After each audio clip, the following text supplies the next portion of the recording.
If you want $1 million, you'll make $1 million, not $1.5 million. If you want 10 million, 100 million, and you'll never exceed that. If you change 1 billion lives, that's a formula to become a billionaire and change the world. Time costs lives. Show me your friends and I'll show you your future. You want to know why you're all f***ed up? Just look at the bums you hang around with. I do what you don't want to do, that you know that you got to do to be where you want to be. Ted Turner just gave his 75th anniversary party on CNN a few months ago. And he makes a couple of comments, and he says, number one, and I'm not suggesting this for everybody, it's how I live though. First 10 years of my starting CNN, I slept on my couch. I didn't have an apartment. Bill Gates slept in the office. Steve Jobs slept in the office. And I can go down a whole list. Now these are super successful, mega wealthy guys. I slept in my office. Not everybody's willing to make that sacrifice. But it's not the only thing. But even if you don't sleep in your office, if you want to send your kids to a better school, if you want to be able to take care of your mother when she gets dementia, if you want to, this all takes money. My children aren't getting any of my money when I die. Not one centavo, not one penny. And 2 of my kids are cool with it. One of them's not so cool with it. I'm not gonna, I think Andrew Carnegie, by the way, Andrew Carnegie, arguably the richest, most successful entrepreneur of all time, he said the best thing that you can have for a child is him to be born into poverty. And I agree.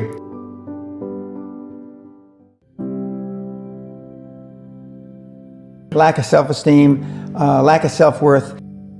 Now they think they have self-worth. They think because they've made a few bucks. But in actuality, and when they measure it against the other 8, 10, 12 people sitting around the table, they realize, or they start to question, hell, maybe I was just lucky. Now, all of us, when you're only a one-trick guy or gal, think, was I lucky? Now, I've done it so many times, I know I wasn't lucky. I might have been lucky the first time, but I haven't been lucky the 15, 20, 40, 50, I know that. Okay. But maybe I was lucky the first time. But my life changed when I was pretty much a haphazard kid, got in a lot of trouble, got arrested 4 or 5 times, thrown in jail, and this was when my dad's a cop. But then I volunteered for the draft in 1966 at the height of the Vietnam War, and I went to OCS, and that changed my life because it was the really first real high performance thing that I could measure myself against with other people. 2/3 of all Fortune 500 CEOs have one thing in common: military background. Really? 2/3 of those 2/3 have something else: martial arts. What do you learn in martial arts, Brian? Discipline, focus. A lot of people don't believe they deserve to be there. I convince them, and we have these drills, why you belong there. A lot of people that come there, with money, that have made money, think they made it by accident. Right. I just had one of my superstars who's made $100 million tell me in the last week, I'm not sure I'm going to have another lucky accident. And I said, you did it. I mean, you tried a lot of things. I believe Thomas Edison, I wouldn't have done it 10,000 times. Okay. I would have hired an engineer from MIT to do it. But I mean, I've tried a lot of things. Nobody's failed at more things than I have, and the first 100 million are successes, but I could write a book about failures that'd be, because I've tried a lot of different things. Because failure is just testing.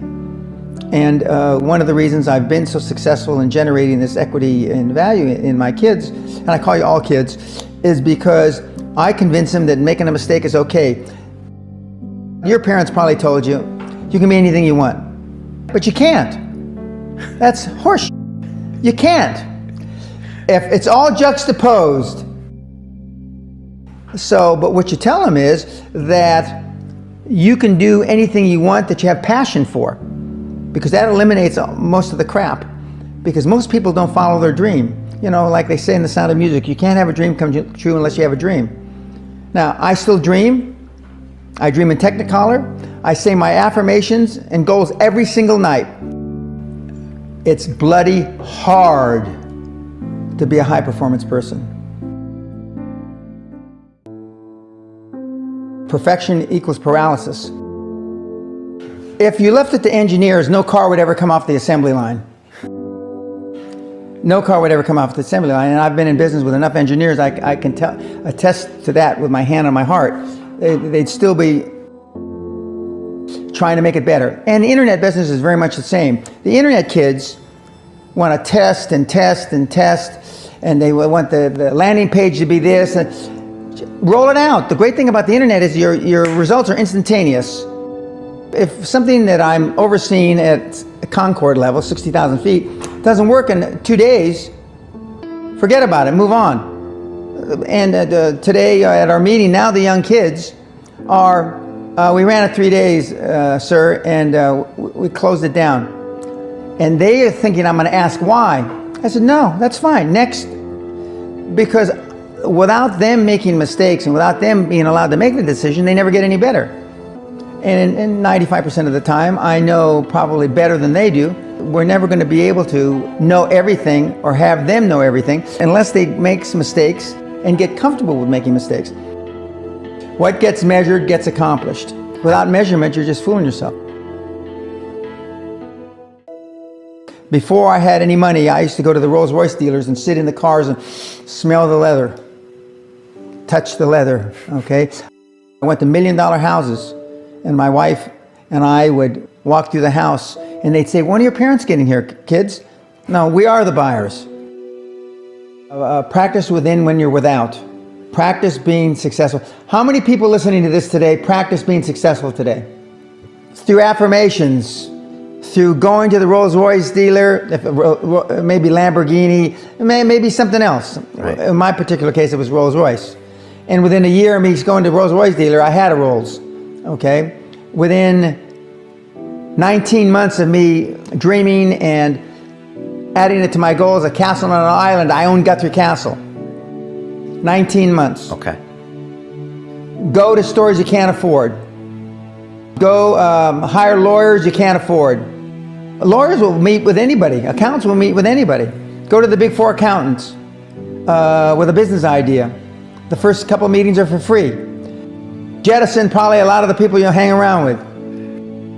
If you have poor public speaking skills, join Toastmasters. Do these. If you went to a good school and you're not successful, go to the alumni deals. Okay?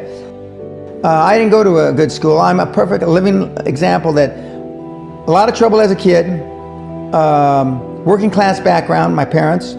Went to just a mediocre university that I flunked out of 3 times before I finally graduated with honors, but and had no money to begin with, $820. So it's all possible, but I devoted myself to feeling successful. I was wearing suits like this before I could afford them. Most people procrastinate because they're unsure, so just do it. And but I've never had a problem just doing it, because one of the things is you learn as a young combat infantry officer is time costs lives. We overanalyze because we're unsure. We don't overanalyze because we are not sure if it'll work or not. We're more worried about, on the emotional side, it embarrassing us.